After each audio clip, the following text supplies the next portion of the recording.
Di tengah kejayaan sejarah para nabi, terdapat seorang pemimpin yang tidak hanya berkuasa atas manusia, tetapi juga atas makhluk-makhluk lainnya di bumi. Dialah Nabi Sulaiman alaihissalam, sosok yang namanya terukir dalam lembaran hikmah sepanjang masa.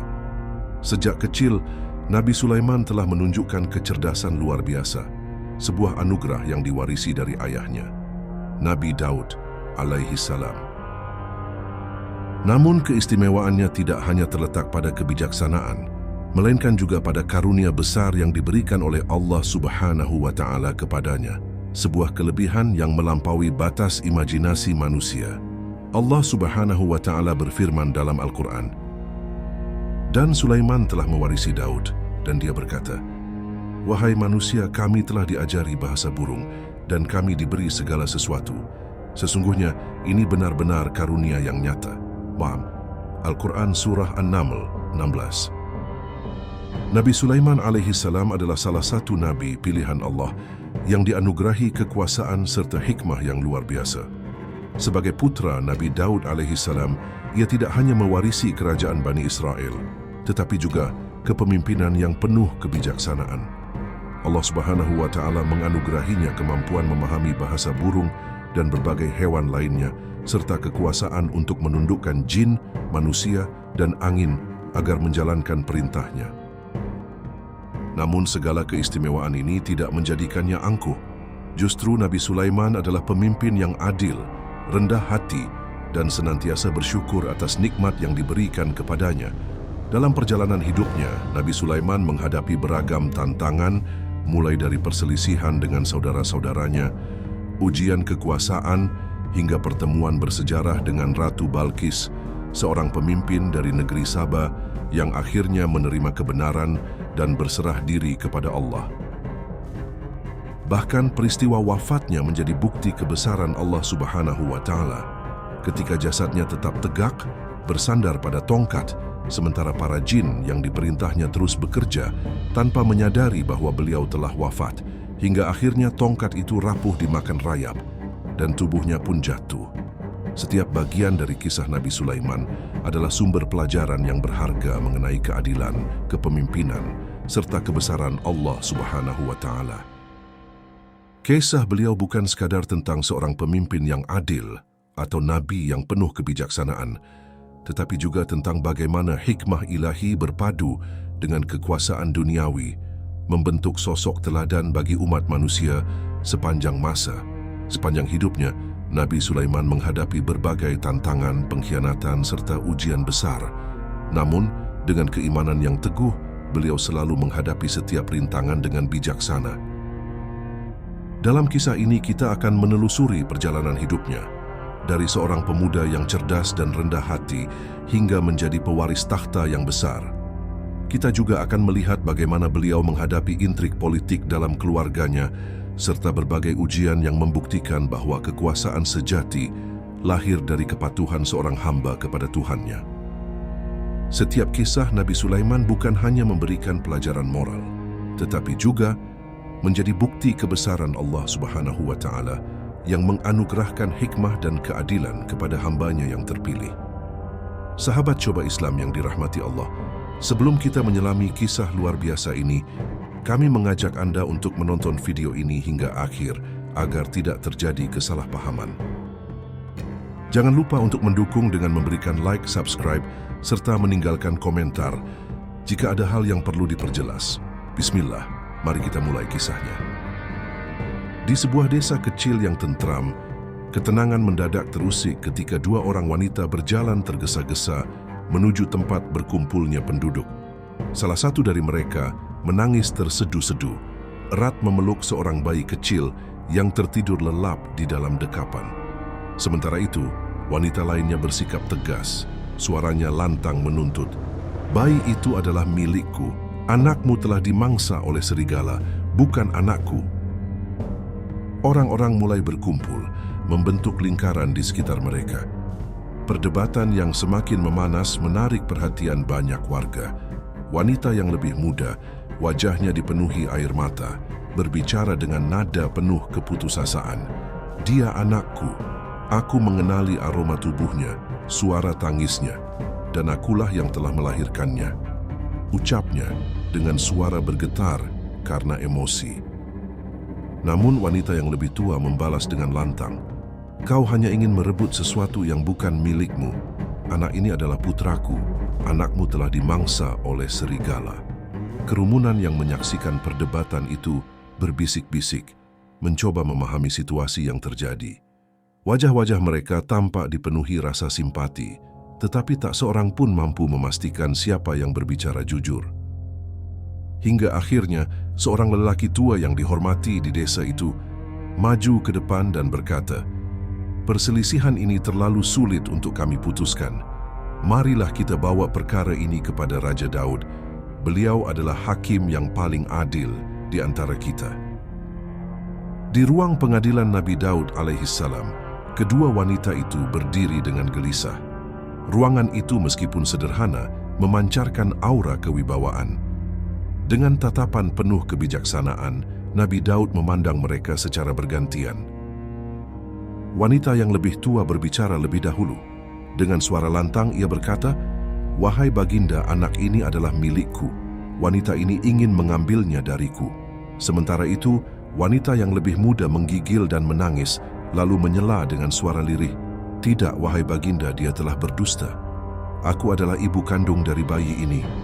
Akulah yang telah melahirkannya." Nabi Daud alaihissalam terdiam sejenak, merenungkan pernyataan yang baru saja ia dengar. Tatapannya beralih kepada bayi kecil yang masih tertidur dengan tenang dalam dekapan wanita yang lebih muda. Setelah mempertimbangkan dengan saksama, beliau akhirnya berkata, "Anak ini adalah milik wanita yang lebih tua." Keputusan itu membuat wanita yang lebih tua tersenyum puas, sementara wanita yang lebih muda terkulai lemas. Tangisnya semakin keras, namun ia tidak membantah keputusan tersebut. Dengan hati yang hancur, ia menyerahkan bayi itu kepada wanita yang lebih tua, meskipun dalam lubuk hatinya, ia merasa bahwa keadilan belum ditegakkan. Kabar tentang keputusan ini sampai kepada Nabi Sulaiman alaihissalam, yang saat itu masih muda, tetapi sudah dikenal dengan kecerdasannya yang luar biasa.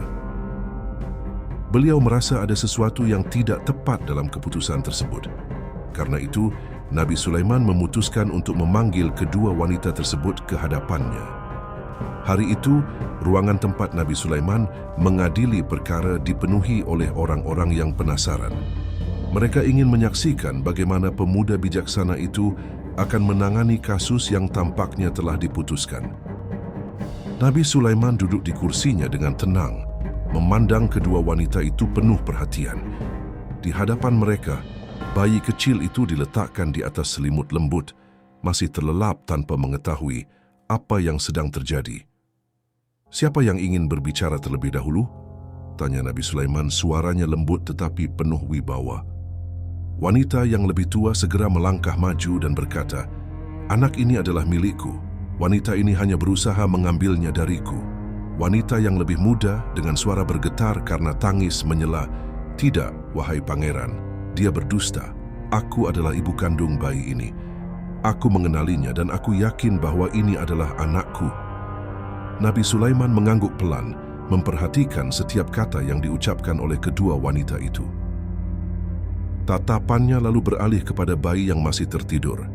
Sebuah ide muncul di benaknya, dan beliau memutuskan untuk menguji kejujuran mereka. Tiba-tiba, Nabi Sulaiman berkata kepada salah satu pengawalnya, "Ambilkan aku sebuah pisau." Ruangan itu seketika menjadi sunyi. Semua orang yang hadir memandang Nabi Sulaiman dengan penuh keterkejutan. Salah satu pengawal maju dengan ragu-ragu. "Pisau, pangeran?" tanyanya memastikan. "Ya," jawab Nabi Sulaiman dengan tenang. "Aku akan membelah anak ini menjadi dua dan masing-masing dari kalian akan mendapatkan setengah bagian." Kata-kata itu bergema di seluruh ruangan, membuat semua orang terkejut dan menahan napas. Orang-orang mulai berbisik satu sama lain. Wanita yang lebih muda terbelalak, wajahnya mendadak pucat. Dengan langkah gemetar, ia maju ke depan, lalu jatuh berlutut di hadapan Nabi Sulaiman. Dengan suara penuh kepedihan, ia berseru, "Tidak, tolong jangan lakukan itu. Biarkan dia mengambil bayi ini, aku rela kehilangannya, asalkan anak ini tetap selamat." Sementara itu, wanita yang lebih tua tetap berdiri di tempatnya tanpa menunjukkan emosi. Tidak ada ketakutan atau keberatan dalam raut wajahnya. Nabi Sulaiman menatap wanita yang lebih muda dengan penuh kelembutan. Kemudian beliau berdiri dan berkata dengan suara lantang, "Inilah ibu kandungnya yang sebenarnya. Seorang ibu sejati tidak akan pernah rela melihat anaknya terluka, bahkan jika itu berarti ia harus merelakan kehilangannya." Ruangan itu seketika sunyi, lalu diikuti oleh desahan lega dari orang-orang yang menyaksikan kejadian tersebut. Nabi Sulaiman mengambil bayi itu dan menyerahkannya kepada wanita yang lebih muda. Dengan air mata yang mengalir deras, wanita itu memeluk anaknya erat-erat, penuh kasih dan syukur. Sementara itu wanita yang lebih tua, yang tadinya begitu yakin dengan klaimnya, kini hanya bisa menunduk malu. Ia tidak lagi mampu memberikan pembelaan di hadapan kebijaksanaan Nabi Sulaiman. Dengan suara lemah, ia mencoba mencari alasan, tetapi kata-katanya terdengar tidak meyakinkan. "Wahai pangeran," katanya pelan, "aku hanya ingin memberikan pelajaran kepadanya." Nabi Sulaiman menatapnya dengan tajam. "Pelajaran seperti apa yang ingin kau ajarkan?" tanyanya. "Bohong adalah perbuatan yang merusak, dan keadilan tidak akan pernah dapat ditegakkan dengan kebohongan. Pergilah dan mohonlah ampun kepada Allah atas perbuatanmu." Dengan langkah lemah, wanita itu meninggalkan ruangan, sementara wanita yang lebih muda menengadahkan tangan, mengucap syukur kepada Allah atas kebijaksanaan Nabi Sulaiman. "Wahai pangeran," katanya dengan suara terisak, "semoga Allah memberkahi Anda atas keadilan yang telah Anda tegakkan. Anda telah menyelamatkan saya dari ketidakadilan yang besar."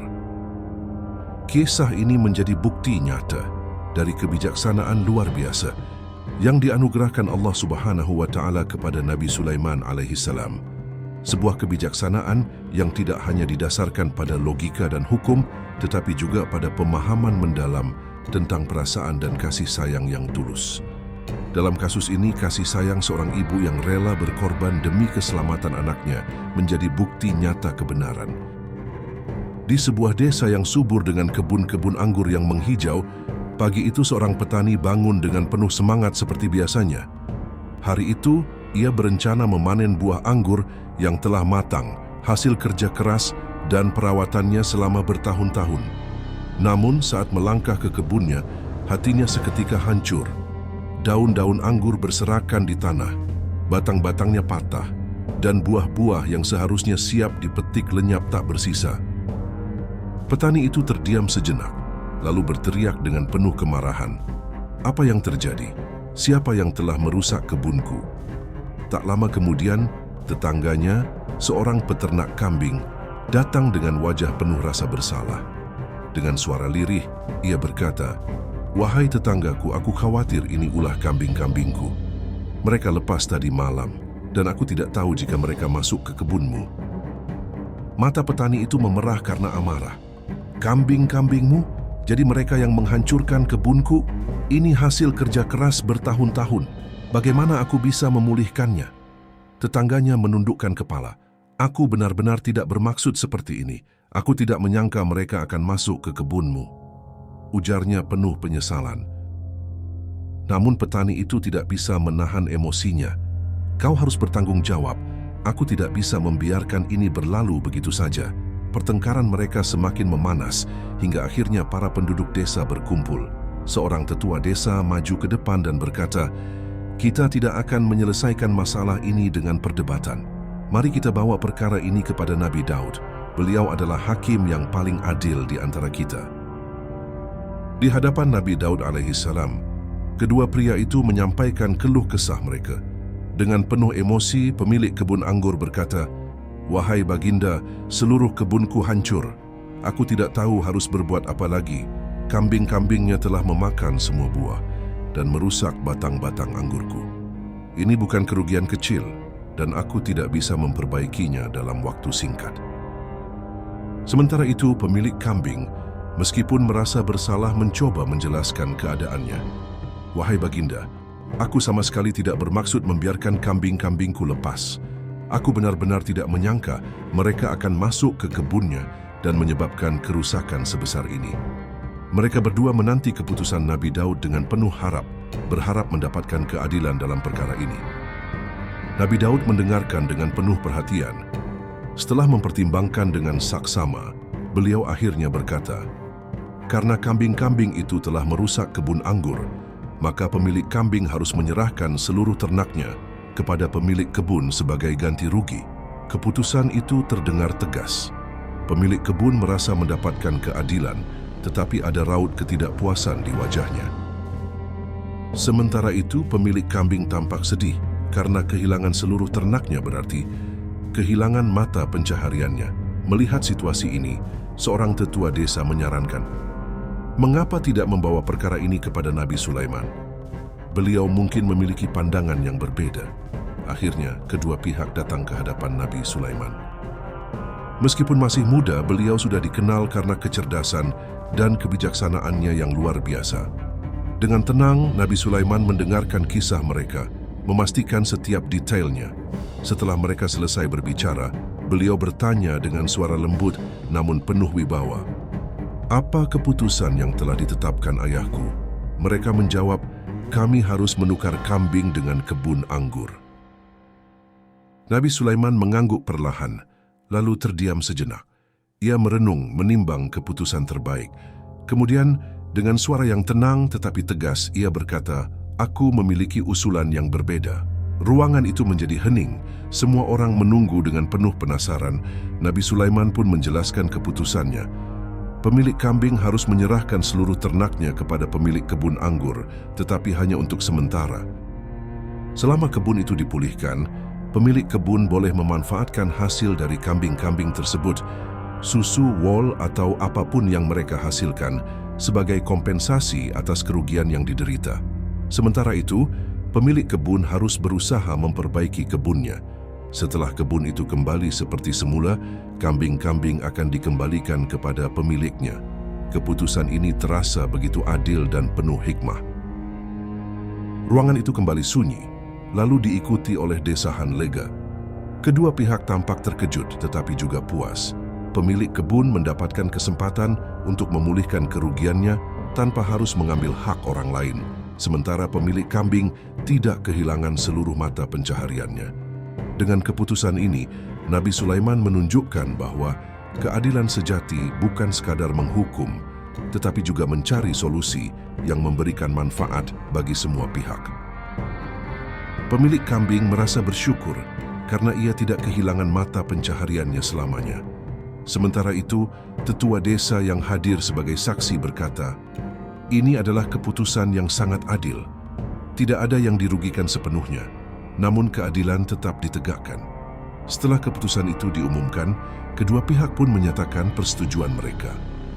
Pemilik kebun dengan suara penuh rasa syukur berkata, "Wahai pangeran, keputusan ini menunjukkan betapa bijaksananya engkau. Terima kasih telah mendengarkan keluhan kami dan memberikan solusi yang adil." Pemilik kambing pun menambahkan, "Aku sangat menyesal atas kejadian ini. Namun keputusan ini membuatku sadar akan tanggung jawabku sebagai pemilik ternak. Semoga Allah memberkahi Anda, wahai pangeran."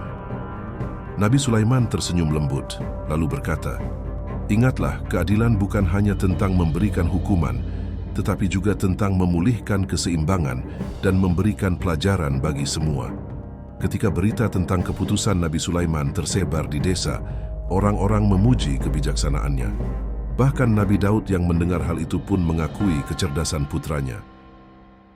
Dengan penuh kebanggaan beliau berkata, Allah telah menganugerahkan kepadanya hikmah yang luar biasa. Dia adalah pemimpin yang akan membawa banyak kebaikan bagi umat kita. Kisah sengketa antara pemilik kebun dan pemilik kambing ini menjadi bukti kebijaksanaan ilahi yang Allah berikan kepada Nabi Sulaiman. Sebagaimana firman Allah, "Dan ingatlah kisah Daud dan Sulaiman ketika keduanya memberikan keputusan mengenai tanaman, karena tanaman itu dirusak oleh kambing-kambing milik kaumnya. Dan kami menyaksikan keputusan yang mereka berikan. Maka kami telah memberikan pengertian kepada Sulaiman tentang hukum yang lebih tepat, dan kepada masing-masing dari mereka telah kami berikan hikmah dan ilmu." Al-Quran Surah Al-Anbiya 78-79. Di sebuah desa kecil di kalangan Bani Israel, hiduplah seorang wanita yang terkenal dengan kecantikan dan kesuciannya. Wajahnya bercahaya dan perilakunya mencerminkan keanggunan serta ketakwaan. Namun, anugerah kecantikan yang Allah berikan kepadanya menjadi ujian besar dalam hidupnya. Banyak pria yang tergoda oleh pesonanya dan berusaha mendekatinya dengan berbagai cara. Namun wanita itu selalu menjaga kehormatannya dan menolak setiap godaan dengan tegas.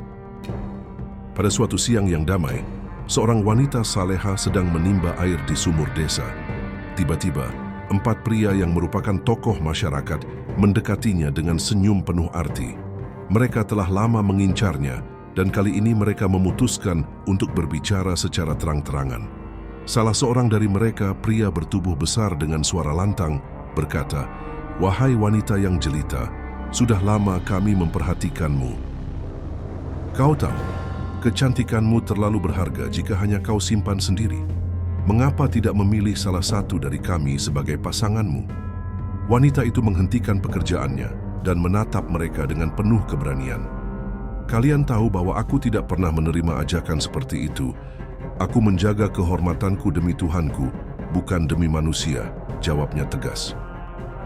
Pria kedua, yang memiliki raut wajah licik dan selalu mencari kesempatan, mendekat dan berkata, "Jangan terlalu angkuh, wahai wanita.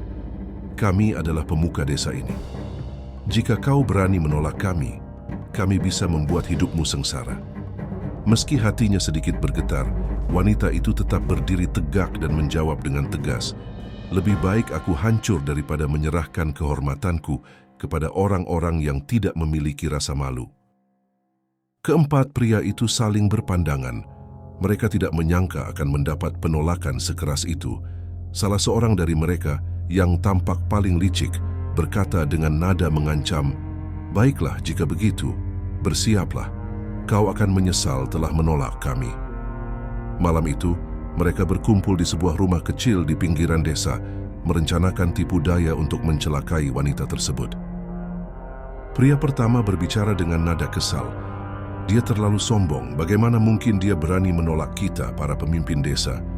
Pria kedua menimpali, "Kita harus memberinya pelajaran. Jika dia tidak tunduk kepada kita, maka kita akan menghancurkan namanya di depan seluruh penduduk desa." Pria ketiga, yang biasanya pendiam, mengusulkan ide keji. "Bagaimana jika kita menuduhnya melakukan sesuatu yang memalukan, sesuatu yang membuatnya tidak bisa membela diri?" Mereka terdiam sejenak, kemudian salah seorang dari mereka tersenyum penuh kelicikan. "Ya, itu ide yang bagus. Kita bisa menuduhnya melakukan perbuatan terlarang, sesuatu yang tidak mungkin ia buktikan bahwa dirinya." Keputusan itu telah dibuat. Keesokan harinya, keempat pria itu menghadap Nabi Daud, pemimpin dan nabi yang sangat dihormati oleh Bani Israel. Dengan wajah penuh keseriusan dan keyakinan, mereka bersaksi bahwa wanita tersebut telah melakukan perbuatan tercela dengan seekor anjing. "Wahai Baginda," salah seorang dari mereka berbicara dengan nada meyakinkan, "kami melihatnya dengan mata kepala kami sendiri. Dia telah mencemarkan kehormatan desa ini." Mendengar laporan tersebut, Nabi Daud, yang selalu berhati-hati dalam mengambil keputusan, mulai mempertimbangkan hukuman yang sesuai. Berdasarkan hukum yang berlaku, tuduhan seperti ini, jika terbukti benar, akan berujung pada hukuman rajam. Wanita itu pun dipanggil ke hadapan Nabi Daud. Ia datang dengan wajah tenang meskipun hatinya diliputi kesedihan. Ia sadar bahwa fitnah ini adalah ujian besar baginya. Dengan suara teguh ia berkata, "Wahai Baginda, demi Allah, tuduhan ini tidak benar. Aku tidak pernah melakukan perbuatan seperti yang mereka katakan." Namun, keempat pria itu tetap bersikeras. Mereka terus mengulangi tuduhan mereka dengan penuh keyakinan, membuat situasi semakin sulit. Di tengah ketegangan itu, Nabi Sulaiman yang mendengar kasus ini mendekati ayahnya dan berkata, "Wahai ayah, izinkan aku menyelidiki perkara ini lebih dalam." Nabi Daud menatap putranya. Ia tahu bahwa meskipun masih muda, Sulaiman memiliki kecerdasan luar biasa. Dengan anggukan kecil, ia memberikan izin Nabi Sulaiman lalu memanggil keempat pria itu satu persatu ke ruang pengadilan. Ia duduk dengan tenang di kursi hakim, memegang tongkatnya, sementara mereka berdiri di hadapannya. Dengan suara lembut namun tegas, ia bertanya kepada pria pertama, "Apa warna anjing yang kau lihat bersama wanita itu?" "Hitam," jawab pria pertama dengan yakin. Nabi Sulaiman mengangguk dan mencatat jawabannya. Ia lalu memanggil pria kedua dan mengajukan pertanyaan yang sama. "Apa warna anjing itu?" "Merah," jawab pria kedua, tetapi nadanya terdengar ragu-ragu. Nabi Sulaiman menatap pria itu sejenak sebelum memanggil pria ketiga. "Apa warna anjing yang kau lihat?" tanyanya. Dengan suara gemetar, pria ketiga menjawab, "Kelabu." Kemudian Nabi Sulaiman memanggil pria keempat. "Bagaimana denganmu? Apa warna anjing itu?" Pria keempat dengan nada ragu-ragu menjawab, "Putih." Ruangan seketika menjadi hening. Nabi Sulaiman perlahan berdiri, menatap mereka dengan tajam. Ia mengangkat tongkatnya dan berkata tegas, "Kesaksian kalian tidak sesuai satu sama lain. Jelas bahwa kalian telah berdusta." Para pria itu saling bertukar pandang, wajah mereka memucat. Mereka tidak menduga bahwa kebohongan mereka akan terungkap begitu cepat. Nabi Sulaiman melanjutkan, "Kalian telah mencoba mencemarkan nama baik seorang wanita suci dengan tuduhan yang keji. Karena perbuatan ini, kalian akan menerima hukuman yang setimpal, sebagaimana yang telah ditetapkan dalam hukum Allah." Wanita yang sejak tadi tetap tenang, akhirnya meneteskan air mata. Namun, air matanya bukanlah tanda kesedihan, melainkan rasa syukur. Ia menatap Nabi Sulaiman dengan penuh penghormatan dan berkata, "Wahai pemimpin yang bijaksana, semoga Allah membalas kebaikan Anda atas keadilan yang telah ditegakkan." Nabi Sulaiman menoleh kepadanya dan dengan suara lembut berkata, "Kebenaran akan selalu menang, wahai wanita yang mulia. Allah tidak akan meninggalkan hambanya yang berada di jalan yang benar. Pergilah dan jalani hidupmu dengan damai. Sesungguhnya, Allah selalu bersama orang-orang yang sabar." Keempat pria itu akhirnya dijatuhi hukuman sesuai dengan kejahatan mereka. Berita tentang kebijaksanaan Nabi Sulaiman menyebar luas di kalangan Bani Israel. Masyarakat memuji keadilannya serta keberanian wanita tersebut yang tetap teguh mempertahankan kehormatannya meskipun berada dalam tekanan besar. Sejak kecil, Nabi Sulaiman telah menunjukkan kecerdasan dan kebijaksanaan yang luar biasa. Ayahnya, Nabi Daud, menyadari bahwa putranya memiliki potensi besar. Oleh karena itu, ia sering mengajak Nabi Sulaiman untuk berdiskusi mengenai urusan pemerintahan, mendengarkan berbagai perkara yang diajukan rakyat, serta memberikan pandangannya. Pada suatu malam, Nabi Daud memanggil putranya ke ruang peristirahatan. Udara malam di Yerusalem terasa sejuk, sementara sinar bulan menerangi ruangan dengan cahaya lembut. "Sulaiman, mendekatlah," ujar Nabi Daud dengan suara lembut, namun penuh wibawa. Nabi Sulaiman segera menghampiri dan duduk di samping ayahnya. Wajahnya masih muda, tetapi sorot matanya memancarkan kebijaksanaan yang jauh melampaui usianya. "Anakku, aku melihat sesuatu yang istimewa dalam dirimu," lanjut Nabi Daud. "Engkau memiliki hikmah yang jarang dimiliki oleh anak sebayamu. Saat aku tiada kelak, engkau akan menggantikanku sebagai pemimpin Bani Israel." Mata Nabi Sulaiman membesar mendengar perkataan tersebut. Ia terkejut, namun tetap menunjukkan sikap hormat. "Ayah, bukankah kakakku Absalom lebih layak? Ia lebih tua, lebih kuat, dan lebih berpengalaman daripadaku." Nabi Daud tersenyum tipis. Menjadi pemimpin bukan hanya soal usia atau kekuatan fisik, tetapi tentang kebijaksanaan dan keadilan. Allah telah memperlihatkan bahwa engkau memiliki sifat-sifat tersebut. Nabi Sulaiman menundukkan kepala. Ia merasa dirinya belum pantas menerima tanggung jawab sebesar itu, namun ia juga tidak ingin mengecewakan ayahnya. "Jika ini adalah kehendak Allah, maka aku menerimanya, ayah. Tetapi bagaimana dengan Absalom? Aku khawatir ia tidak akan menerima keputusan ini dengan baik." Ekspresi wajah Nabi Daud berubah serius. "Aku memahami kekhawatiranmu, Sulaiman. Absalom memang memiliki ambisi besar." Namun engkau harus bersiap menghadapi segala tantangan, karena ini adalah ujian dari Allah.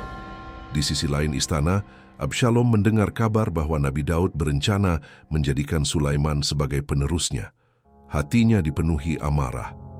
Ia merasa lebih berhak atas takhta dibandingkan adiknya yang lebih muda. Apakah ini adil? Gumamnya dalam hati. Aku adalah putra sulung. Akulah yang seharusnya menjadi raja.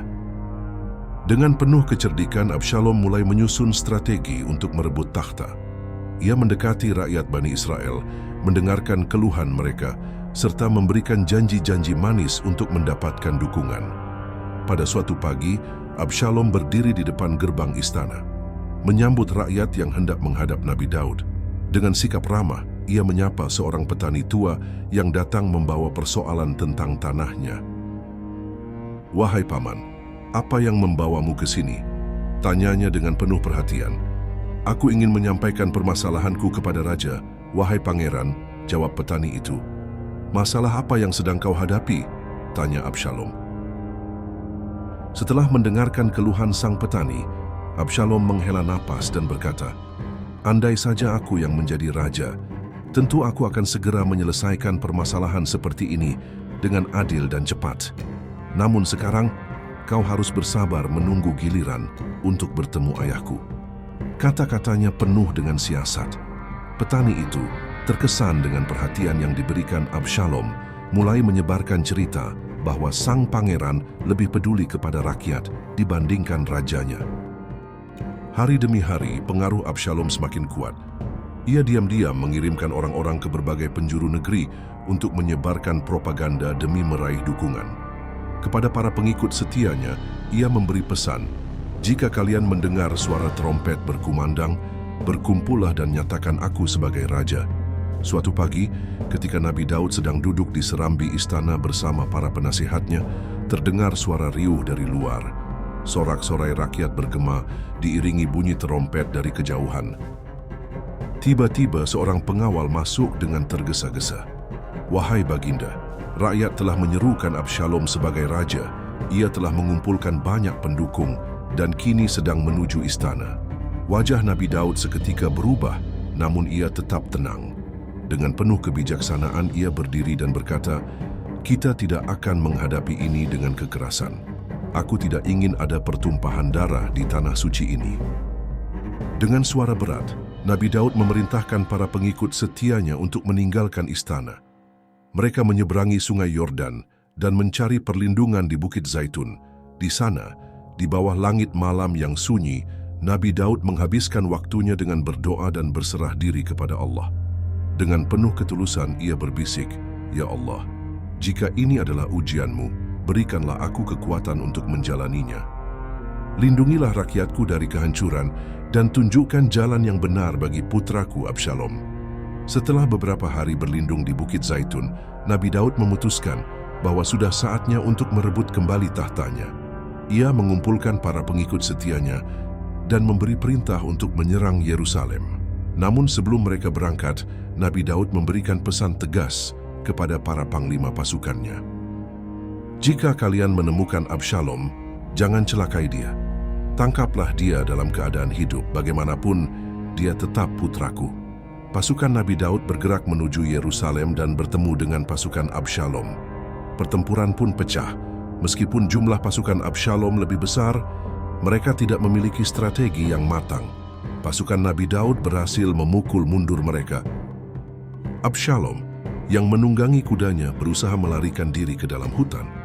Namun rambutnya yang panjang tersangkut di dahan pohon, membuatnya tergantung tanpa bisa bergerak. Seorang prajurit Nabi Daud menemukannya dan segera melaporkan hal itu kepada komandan pasukan.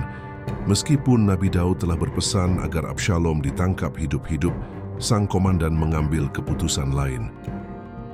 Ia khawatir jika Absalom dibiarkan hidup, ia akan kembali memberontak di masa depan. Maka ia memutuskan untuk menghabisi nyawa Absalom. Ketika kabar tentang kematian Absalom sampai kepada Nabi Daud, sang raja terjatuh terduduk. Wajahnya dipenuhi kesedihan yang mendalam. Dengan suara bergetar ia berbisik, "Absalom, anakku, mengapa kau harus menemui ajalmu? Andai aku bisa menggantikanmu, aku pasti akan melakukannya." Duka yang dirasakan Nabi Daud sangat mendalam, namun ia sadar bahwa segala sesuatu terjadi atas kehendak Allah. Dengan penuh ketabahan, ia kembali ke Yerusalem dan memulihkan ketertiban di kerajaan. Setelah bertahun-tahun memerintah dengan penuh kebijaksanaan, Nabi Daud merasa bahwa waktunya di dunia ini semakin mendekati akhir. Ia pun memanggil Nabi Sulaiman ke dalam kamarnya. Suasana di ruangan itu terasa berat, seolah-olah seluruh alam menyadari bahwa perpisahan akan segera tiba. Dengan suara lemah, Nabi Daud berkata, "Sulaiman, waktuku telah tiba. Kerajaan ini adalah amanah dari Allah, dan sekarang aku menyerahkannya kepadamu." Nabi Sulaiman menggenggam tangan ayahnya erat-erat, matanya berkaca-kaca. "Ayah, aku tidak tahu apakah aku mampu menanggung tanggung jawab sebesar ini." Nabi Daud tersenyum tipis dan berkata dengan penuh keyakinan, "Kau tidak sendirian, anakku. Allah selalu bersamamu. Mohonlah kepadanya kekuatan dan kebijaksanaan, dan engkau akan mampu memimpin dengan adil." Beberapa hari setelahnya, Nabi Daud wafat dalam usia yang telah lanjut. Sebagaimana yang telah diwasiatkan oleh ayahnya, Nabi Sulaiman pun dinobatkan sebagai raja. Mengawali masa kepemimpinannya, Nabi Sulaiman memanjatkan doa dengan penuh ketulusan. "Ya Tuhanku, ampunilah aku dan anugerahkanlah kepadaku kerajaan yang tidak akan dimiliki oleh siapapun setelahku. Sesungguhnya Engkaulah yang Maha Pemberi." Al-Quran Surah Syad 35. Allah mengabulkan permohonannya. Nabi Sulaiman memerintah dengan penuh kebijaksanaan dan keadilan, menjaga amanah besar yang telah diberikan kepadanya. Ia menjadi pemimpin yang disegani, bukan hanya oleh manusia, tetapi juga oleh jin dan hewan.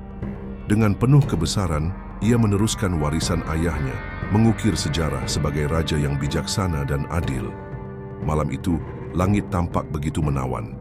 Bintang-bintang berkilauan menghiasi gelapnya malam, seolah berlomba-lomba menampakkan keagungan ciptaan Allah Subhanahu wa Ta'ala. Nabi Sulaiman alaihissalam duduk di halaman istananya, ditemani hembusan angin malam yang sejuk dan menenangkan. Dengan penuh ketulusan, ia menatap langit. Hatinya dipenuhi rasa syukur atas segala nikmat yang telah Allah limpahkan kepadanya. Di sisinya, berdiri seorang sahabat setia, Fulan, yang senantiasa mendampinginya dalam menjalankan tugas-tugas kenabian. Fulan memperhatikan ekspresi wajah Nabi Sulaiman yang terlihat sedang berpikir dalam. "Wahai baginda," tanya Fulan dengan suara lembut, "apa yang sedang engkau renungkan malam ini?" Nabi Sulaiman mengalihkan pandangannya dari langit, tersenyum tipis kepada sahabatnya, lalu berkata, "Aku sedang merenungkan kebesaran Allah, wahai Fulan. Setiap bintang di langit, setiap embusan angin, bahkan setiap butiran pasir di bumi, semuanya berada dalam genggaman kekuasaannya." Fulan mengangguk penuh pemahaman lalu kembali bertanya, "Namun, mengapa malam ini engkau terlihat lebih termenung dari biasanya, wahai baginda?" Nabi Sulaiman terdiam sejenak, menarik napas dalam-dalam, lalu berkata dengan nada penuh ketulusan, "Aku memikirkan amanah besar yang telah Allah berikan kepadaku. Kerajaan ini, rakyatku serta seluruh makhluk yang tunduk padaku, semuanya adalah ujian. Aku takut jika suatu saat aku tidak mampu menjaga keadilan dan mensyukuri nikmat ini sebagaimana mestinya." Fulan tersenyum lalu berkata dengan penuh keyakinan, "Wahai baginda di antara semua orang, engkaulah yang paling pantas menerima amanah ini. Allah telah menganugerahkan kepadamu kebijaksanaan, keadilan, dan kemampuan untuk memimpin." Nabi Sulaiman kembali tersenyum tipis, lalu menatap langit yang luas. Dengan suara pelan namun penuh makna, ia berkata, "Namun, aku ingin memohon kepada Allah sesuatu yang belum pernah diminta oleh siapapun sebelumnya." Mendengar kata-kata itu, Fulan terkejut. Ia mendekat, lalu duduk di samping Nabi Sulaiman, menatapnya dengan penuh rasa ingin tahu. "Apakah itu, wahai baginda? Apa yang hendak engkau pinta?" Nabi Sulaiman menundukkan kepalanya. Kedua tangannya menggenggam erat tongkatnya. Lalu dengan suara rendah dan penuh ketulusan, ia mengucapkan permohonannya. "Aku ingin memohon kepada Allah sebuah kerajaan yang tiada bandingannya, sebuah kerajaan yang tidak akan dimiliki oleh siapapun setelahku, Namun permintaan ini bukanlah demi kebanggaanku, melainkan agar aku dapat menegakkan keadilan dan menunjukkan kepada umat manusia kebesaran Allah." Fulan terdiam, merenungkan setiap kata yang diucapkan oleh Nabi Sulaiman. Dengan suara penuh keyakinan, ia berkata, "Permohonanmu sungguh besar, wahai baginda. Namun aku tahu hatimu tulus. Jika tujuanmu adalah untuk keadilan dan kebenaran, aku yakin Allah akan mengabulkannya." Nabi Sulaiman bangkit dari tempat duduknya. Ia berdiri dengan penuh keyakinan, lalu mengangkat kedua tangannya ke langit. Suaranya menggema di bawah langit malam yang hening, "Ya Tuhanku, ampunilah aku dan anugerahkanlah kepadaku kerajaan yang tidak akan dimiliki oleh seorang pun setelahku. Sesungguhnya Engkaulah yang Maha Pemberi." QS Syad 35. Setelah menutup doanya, Nabi Sulaiman menundukkan kepala dengan hati yang penuh ketenangan. Fulan yang menyaksikan peristiwa itu merasa kagum. Ia lalu berkata, "Doamu sungguh mendalam, wahai baginda. Aku yakin Allah akan mengabulkannya. Namun bagaimana jika permintaan ini justru menjadi ujian yang jauh lebih berat?" Nabi Sulaiman menoleh ke arah Fulan, menatapnya dengan penuh keyakinan. "Segala sesuatu yang besar pasti disertai dengan ujian yang besar. Namun, aku percaya bahwa Allah tidak akan membebani hambanya dengan sesuatu yang melebihi kemampuannya. Aku hanya berharap dengan kerajaan ini, aku bisa menjadi hamba yang lebih bersyukur dan lebih dekat kepadanya." Malam itu, setelah berdoa, Nabi Sulaiman kembali ke kamarnya untuk beristirahat. Namun pikirannya terus terpaut pada doa yang baru saja ia panjatkan, membuatnya sulit memejamkan mata. Tiba-tiba angin sejuk berembus masuk melalui jendela, membawa aroma yang begitu menenangkan. Merasakan kehadiran sesuatu yang luar biasa, Nabi Sulaiman bangkit dari tempat tidurnya dan berjalan menuju jendela. Dari sana ia melihat pemandangan yang tak biasa. Di langit yang gelap, tampak cahaya terang bergerak perlahan, berkilauan seperti bintang yang jauh lebih besar dari biasanya. Cahaya itu semakin mendekat, hingga akhirnya tampak seperti menyelimuti seluruh istana dengan sinar yang memancarkan keagungan. Nabi Sulaiman terdiam sejenak, merasakan kehadiran sesuatu yang luar biasa. Hatinya bergetar, menyadari bahwa peristiwa ini bukanlah hal biasa. Dengan segera, ia memanggil Fulan. "Fulan, kemarilah. Lihatlah keajaiban ini." Fulan bergegas masuk dengan napas memburu. Begitu matanya menangkap cahaya yang bersinar terang di langit, ia terpaku, seolah kehilangan kata-kata. "Wahai baginda, mungkinkah ini jawaban atas doamu?" tanyanya dengan suara bergetar. Nabi Sulaiman mengangguk perlahan, tatapannya masih terpaut pada cahaya yang memancarkan kebesaran. "Aku yakin ini adalah tanda dari Allah. Aku harus mempersiapkan diri untuk menerima amanah ini dengan sebaik-baiknya." Dalam Al-Quran Surah Syad ayat 31-40 mengisahkan salah satu kebanggaan Nabi Sulaiman alaihissalam, yaitu koleksi kuda-kudanya yang gagah dan berkilauan, yang jumlahnya mencapai lebih dari 20.000 ekor. Kuda-kuda ini bukan sekadar simbol kekuatan kerajaan, tetapi juga sarana untuk berdakwah dan berjihad di jalan Allah. Keindahan serta kecepatan mereka membuat siapapun yang melihatnya merasa terpesona. Pada suatu pagi yang cerah, Nabi Sulaiman berjalan di antara deretan kuda-kudanya yang megah. Sinar matahari yang lembut memantul pada tubuh kuda-kuda yang mengilap setelah dimandikan. Para penjaga sibuk merawat dan memastikan setiap ekor dalam kondisi prima. Nabi Sulaiman mendekati seekor kuda jantan, berwarna hitam pekat dengan surai yang berkilauan. Ia mengelus lehernya dengan penuh kasih sayang. "Kau adalah makhluk yang luar biasa," ujar Nabi Sulaiman sambil tersenyum. "Allah menciptakanmu dengan keindahan dan kekuatan yang tiada tara. Kau adalah anugerah bagi umat manusia." Seorang pengawal setianya mendekat dan berkata, "Wahai baginda, kuda-kuda ini adalah kebanggaan kerajaan. Dengan mereka kita dapat menempuh perjalanan jauh dan berjihad di jalan Allah." Nabi Sulaiman mengangguk sambil memandang deretan kuda-kudanya yang berdiri tegap. Benar, mereka adalah sarana yang Allah berikan untuk membantu kita. Namun jangan lupa bahwa semua ini hanyalah titipan. Tidak ada yang lebih besar daripada kecintaan kita kepada Allah. Hari itu, Nabi Sulaiman memeriksa satu persatu kuda-kudanya untuk memastikan semuanya dalam keadaan sehat dan siap digunakan kapan saja dibutuhkan.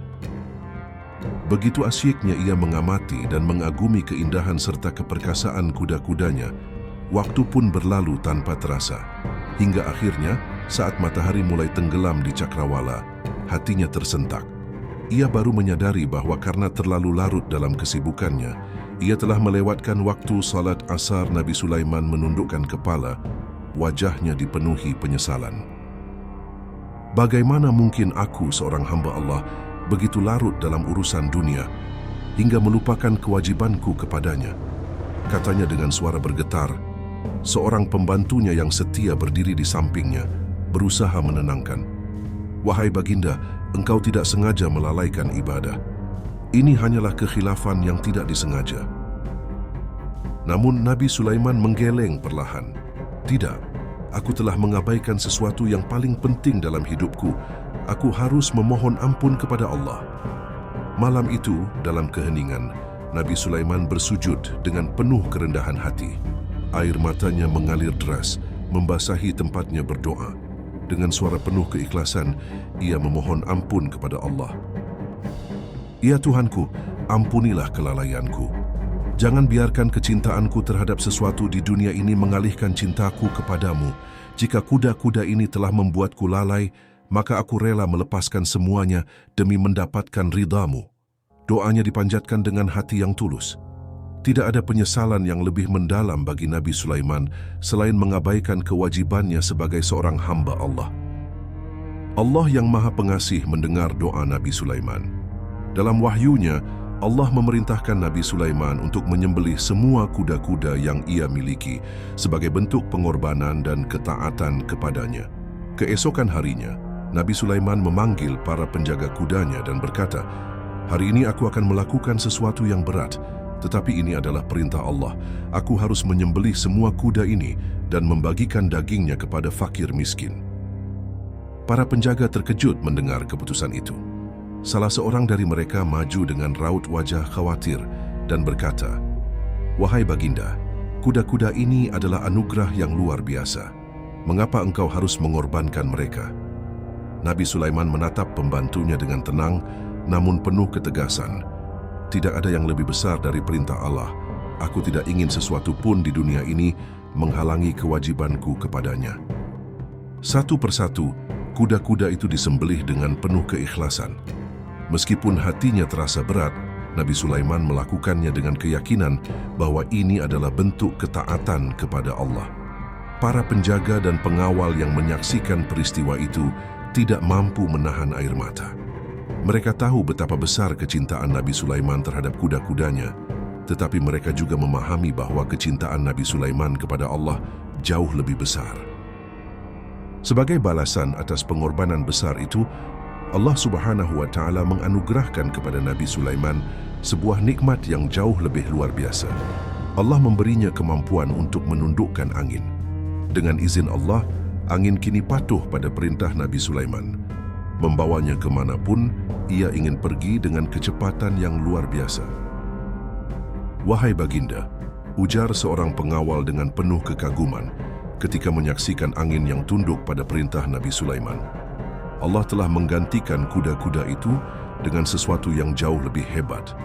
Engkau kini dapat menempuh perjalanan dalam waktu yang jauh lebih singkat." Nabi Sulaiman tersenyum, lalu mengangkat tangannya ke langit. "Segala puji bagi Allah yang memberikan nikmatnya tanpa batas. Aku belajar bahwa jika kita mengorbankan sesuatu demi Allah, maka Dia akan menggantinya dengan sesuatu yang jauh lebih baik." Dengan anugerah yang luar biasa ini, Nabi Sulaiman menggunakan angin untuk membawa permadani besar yang terbuat dari benang emas. Luasnya cukup untuk menampung bala tentaranya, hewan-hewan, serta perlengkapan perangnya. Dengan angin sebagai kendaraannya, perjalanan yang biasanya memakan waktu berbulan-bulan kini dapat ditempuh hanya dalam 1 hari. Kisah Nabi Sulaiman dan kuda-kudanya mengajarkan kepada kita bahwa kecintaan kepada Allah harus selalu berada di atas segalanya. Dunia ini dipenuhi dengan keindahan dan kenikmatan yang sering kali menggoda hati. Namun kita harus senantiasa mengingat bahwa segala yang ada di dunia ini hanyalah titipan dari Allah, yang kapan saja bisa diambil kembali olehnya. Rasulullah Shallallahu Alaihi Wasallam bersabda, "Sesungguhnya tidaklah engkau meninggalkan sesuatu karena takut kepada Allah, kecuali Allah akan memberimu sesuatu yang lebih baik daripadanya." Hadis riwayat Ahmad dan Al-Baihaqi, hadis sahih. Kisah ini diambil dari kitab Qasashul Anbiya, karya Ibnu Katsir. Pada suatu pagi yang cerah, angin berhembus lembut membawa kesejukan. Nabi Sulaiman alaihissalam bersiap memimpin pasukannya dalam sebuah perjalanan besar menuju daerah Thaif. Di bawah kepemimpinannya, pasukan tersebut menjadi lambang kekuatan, kedisiplinan, dan keteraturan. Tidak ada seorang raja pun di dunia yang memiliki pasukan seperti Nabi Sulaiman. Pasukannya terdiri dari manusia yang gagah berani, jin yang memiliki kekuatan luar biasa, serta burung-burung yang terbang menaungi mereka, membentuk bayangan besar untuk melindungi rombongan dari terik matahari. Suara komandan pasukan terdengar lantang. "Bersiaplah. Barisan depan pastikan jalur aman. Barisan belakang jangan biarkan siapapun tertinggal." Nabi Sulaiman berada di tengah barisan, mengawasi dengan saksama setiap gerakan. Tidak ada satupun hal yang luput dari perhatiannya. Ia adalah pemimpin yang tidak hanya memerintah, tetapi juga membimbing dengan kasih sayang dan kebijaksanaan. Di tengah perjalanan, mereka tiba di sebuah lembah yang luas. Lembah itu merupakan tempat tinggal bagi ribuan, bahkan jutaan semut yang hidup dalam sarang-sarang kecil. Di antara mereka, terdapat seekor ratu semut bernama Jirsan. Ia adalah pemimpin yang dihormati rakyatnya. Kebijaksanaannya telah membawa kedamaian dan keteraturan bagi kaumnya.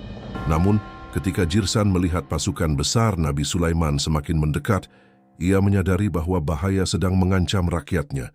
Tubuh kecilnya bergetar, tetapi keberanian memenuhi hatinya. Ia segera memanjat sebuah batu kecil, lalu berseru lantang agar seluruh semut mendengarnya. "Hai semut-semut, masuklah ke dalam sarang-sarangmu, agar kamu tidak diinjak oleh Sulaiman dan tentaranya, sedangkan mereka tidak menyadarinya." Al-Quran Surah An-Naml 18. Seruan itu segera disambut oleh rakyat semut. Mereka bergegas masuk ke dalam sarang masing-masing. Ada yang membawa anak-anaknya, ada yang memanggul makanan, dan ada pula yang membantu semut-semut yang lebih lemah agar bisa berlindung dengan aman. Ratu Jirsan tetap berada di luar sarang, memastikan bahwa seluruh rakyatnya telah selamat. "Aku rela berkorban," bisiknya dalam hati, "asalkan rakyatku tidak mengalami bahaya." Di tengah perjalanan pasukan yang begitu besar, Nabi Sulaiman yang sedang menunggangi kudanya tiba-tiba menghentikan langkah. Ia mengangkat tangannya tinggi sebagai isyarat agar seluruh pasukan berhenti. "Berhenti," perintahnya dengan suara lantang. Seketika itu juga, seluruh pasukan, baik manusia, jin maupun burung, langsung menghentikan langkah mereka. Keheningan menyelimuti lembah tersebut. Para prajurit saling berpandangan, bertanya-tanya apa yang sebenarnya terjadi. Salah satu komandan manusia maju mendekati Nabi Sulaiman dan bertanya dengan penuh kebingungan, "Wahai baginda, ada apa gerangan? Mengapa kita berhenti di tengah perjalanan?" Nabi Sulaiman tersenyum tipis, lalu mengalihkan pandangannya ke arah lembah di depan mereka. "Aku mendengar sesuatu yang tidak kalian dengar," ujarnya dengan tenang. Komandan itu semakin bingung. "Mendengar sesuatu, wahai baginda.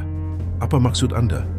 Nabi Sulaiman kemudian menatap seluruh pasukannya dan berkata dengan suara lantang agar semua dapat mendengar.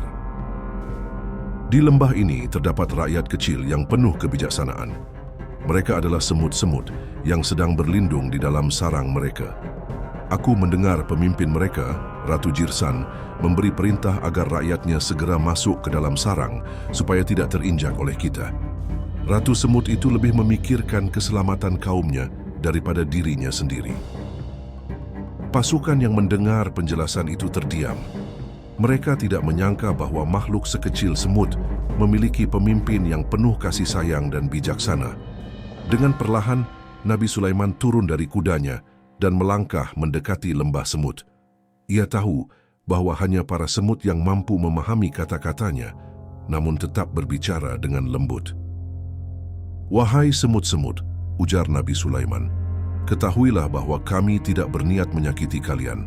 Kami akan mencari jalan lain agar kalian tetap aman di tempat tinggal kalian." Ratu Jirsan yang masih berdiri di atas batu kecil merasa takjub.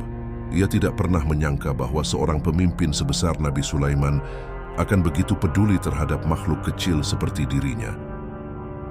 Dengan suara kecil namun penuh ketulusan, Ratu Jirsan berkata, "Wahai Sulaiman, betapa mulianya hatimu.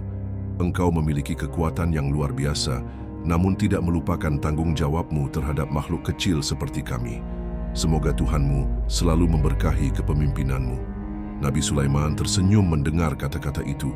Ia menengadahkan tangannya dan berdoa kepada Allah dengan penuh syukur. "Ya Tuhanku, ilhamilah aku agar senantiasa bersyukur atas nikmat yang telah Engkau anugerahkan kepadaku dan kepada kedua orang tuaku, serta agar aku selalu mengerjakan amal saleh yang Engkau ridai. Dan dengan rahmat-Mu, masukkanlah aku ke dalam golongan hamba-hamba-Mu yang saleh." Al-Quran Surah An-Naml 19.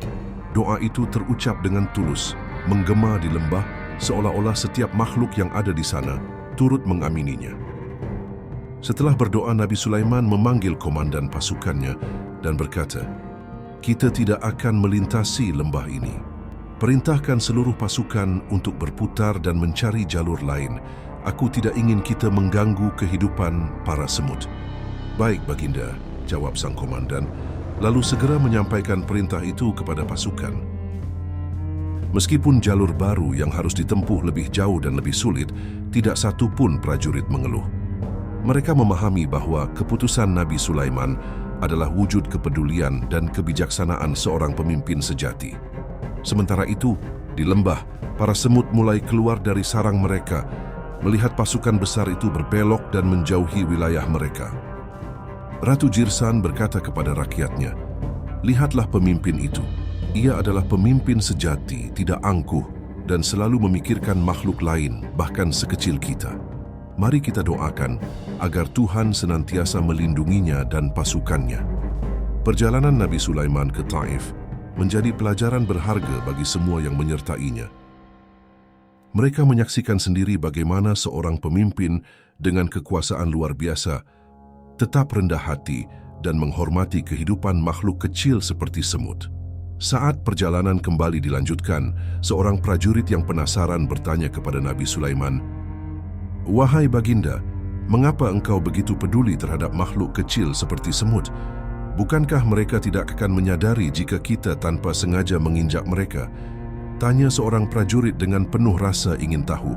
Nabi Sulaiman menoleh kepadanya dengan senyum lembut, lalu berkata, "Sesungguhnya setiap makhluk di bumi ini adalah ciptaan Allah. Jika aku yang telah dianugerahi kekuasaan besar olehnya tidak mampu menghormati kehidupan makhluk yang kecil, bagaimana mungkin aku bisa memimpin dengan adil? Kesombongan hanya akan menjauhkan kita dari hikmah dan rahmat Allah." Prajurit itu menundukkan kepalanya, merenungi kebijaksanaan yang terkandung dalam jawaban tersebut. Ia sadar bahwa kepemimpinan sejati bukan hanya tentang kekuatan, tetapi juga tentang kasih sayang dan keadilan terhadap semua makhluk. Kisah Nabi Sulaiman dan Ratu Semut menjadi pelajaran berharga tentang kerendahan hati, kepemimpinan yang bijaksana, serta rasa syukur kepada Allah.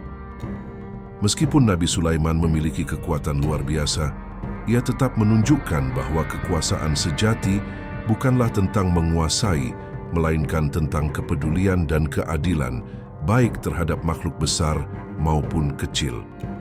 Bagi kita yang membaca kisah ini, ada banyak hikmah yang dapat dipetik. Jauhilah kesombongan, syukurilah setiap nikmat yang diberikan Allah, dan hargailah setiap makhluk ciptaannya.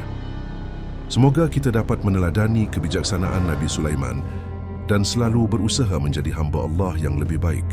Wallahu a'lam bisyawab. Kisah ini dikutip dari kitab Durratun Nashihin fi Al-Wa'idhin wal Irsyad, karya Syekh Uthman bin Hasan bin Ahmad Ash-Shakir Al-Khubawi. Di istana Nabi Sulaiman alaihi salam, dapur kerajaan tidak pernah berhenti berasap. Setiap hari makanan dalam jumlah luar biasa disiapkan untuk rakyat dan pasukannya. Daging dari 4.000 ekor unta, 5.000 ekor sapi, dan 6.000 ekor kambing dimasak dan dibagikan kepada mereka. Meskipun telah memberikan begitu banyak, Nabi Sulaiman masih merasa ingin berbuat lebih. Ia ingin membuktikan betapa besar rahmat Allah dengan mencoba memberi makan seluruh makhluk hidup di bumi. Kisah ini mengandung pelajaran mendalam tentang kerendahan hati, kesombongan manusia, dan kebesaran Allah. Suatu pagi, Nabi Sulaiman duduk di atas singgasananya, memandangi istananya yang megah dan penuh dengan aktivitas. Pasukannya sibuk dengan tugas masing-masing. Dapur kerajaan bekerja tanpa henti, dan rakyatnya hidup dalam kemakmuran. Dalam hatinya, Nabi Sulaiman merasa bersyukur atas segala nikmat yang Allah berikan kepadanya. Namun tiba-tiba hatinya tersentuh oleh sebuah pemikiran. Dengan semua kekayaan dan kekuasaan yang kumiliki, apakah aku masih bisa memberikan manfaat yang lebih besar bagi ciptaan Allah? Dengan niat tulus, Nabi Sulaiman mengangkat tangan ke langit dan memanjatkan doa. Ya Allah, Engkau telah menganugerahkan kepadaku kekuasaan yang tak tertandingi. Aku ingin memberikan manfaat yang lebih luas. Izinkan aku, ya Allah, memberi makan seluruh makhluk hidup di bumi ini agar mereka merasakan kemurahan-Mu. Allah Subhanahu wa Ta'ala menjawab doa tersebut dengan firman yang penuh kebijaksanaan. Wahai Sulaiman, sungguh engkau tidak akan mampu melakukannya. Namun Nabi Sulaiman tidak menyerah. Dengan keyakinan yang kuat ia berkata, Ya Allah, aku memohon dengan penuh kerendahan hati. Izinkan aku mencoba agar aku dapat memahami betapa besar kekuasaan-Mu. Akhirnya Allah Subhanahu wa Ta'ala mengabulkan permohonannya dan berfirman, Baiklah, wahai Sulaiman, aku akan memberimu izin untuk memberi makan seluruh makhluk hidup di bumi. Persiapkanlah jamuanmu. Nabi Sulaiman segera mengerahkan seluruh pasukannya untuk mempersiapkan jamuan akbar. Ia memanggil para pemimpin dari kalangan manusia, jin, dan burung, lalu memberi perintah, pergilah ke seluruh penjuru bumi. Sampaikan kepada setiap makhluk bahwa mereka diundang untuk menghadiri jamuan besar di kerajaan ini. Pasukan burung segera terbang tinggi, menyebarkan kabar ke pegunungan, lembah, dan padang pasir. Para jin menyusup ke dasar lautan, mengundang ikan, paus, serta makhluk air lainnya. Sementara itu, manusia bergerak menyampaikan pesan ke desa-desa dan hutan-hutan. Dalam hitungan hari, berita tentang jamuan akbar yang diselenggarakan oleh Nabi Sulaiman tersebar ke seluruh penjuru bumi. Di istana, Nabi Sulaiman memerintahkan dapur kerajaan untuk menyiapkan hidangan dalam jumlah yang belum pernah dibuat sebelumnya. Makanan dimasak dalam wadah-wadah raksasa, sementara dapur yang digunakan membentang sejauh perjalanan 1 bulan. Daging unta, sapi, kambing, serta berbagai makanan lainnya diolah menjadi hidangan lezat yang menggugah selera. Barisan makanan tersusun rapi, membentang sejauh mata memandang. Pada hari yang telah ditentukan, makhluk dari berbagai penjuru bumi mulai berdatangan. Gunung-gunung bergetar oleh langkah-langkah hewan besar seperti gajah dan badak. Langit dipenuhi kawanan burung yang berterbangan, sementara di lautan, paus serta ikan-ikan besar bergerak menuju pantai. Nabi Sulaiman berdiri di tengah-tengah mereka dengan senyum penuh syukur. Lihatlah betapa luasnya rahmat Allah, ujarnya kepada pasukannya. Hari ini kita akan menyaksikan kebesaran nikmat-Nya. Allah Subhanahu wa Ta'ala kemudian berfirman kepada Nabi Sulaiman, makhluk manakah yang akan memulai menyantap hidanganmu? Dengan penuh keyakinan, Nabi Sulaiman menjawab, mereka yang berada di darat dan di laut, wahai Tuhanku. Allah pun memerintahkan seekor ikan raksasa dari lautan untuk maju dan memulai jamuan tersebut. Ikan itu begitu besar hingga ukurannya melebihi kapal terbesar yang ada pada zaman itu. Saat mendekati meja panjang yang penuh dengan makanan, semua makhluk menatapnya dengan rasa penasaran. Ikan raksasa itu membuka mulutnya yang lebar seperti sebuah gua, lalu mulai melahap hidangan yang tersedia. Dengan sekali telan, sejumlah besar makanan masuk ke dalam perutnya. Nabi Sulaiman menyaksikan kejadian itu dengan takjub, namun di saat yang sama hatinya mulai dipenuhi kekhawatiran. Ikan tersebut terus makan tanpa henti, hingga seluruh makanan yang telah disediakan habis dalam waktu singkat. Nabi Sulaiman terkejut dan bertanya kepada ikan itu, "Wahai ikan, apakah engkau sudah kenyang?" Ikan tersebut menatap Nabi Sulaiman dengan mata besarnya dan menjawab, "Wahai Sulaiman, aku masih lapar. Berilah aku makanan hingga kenyang." Hati Nabi Sulaiman bergetar.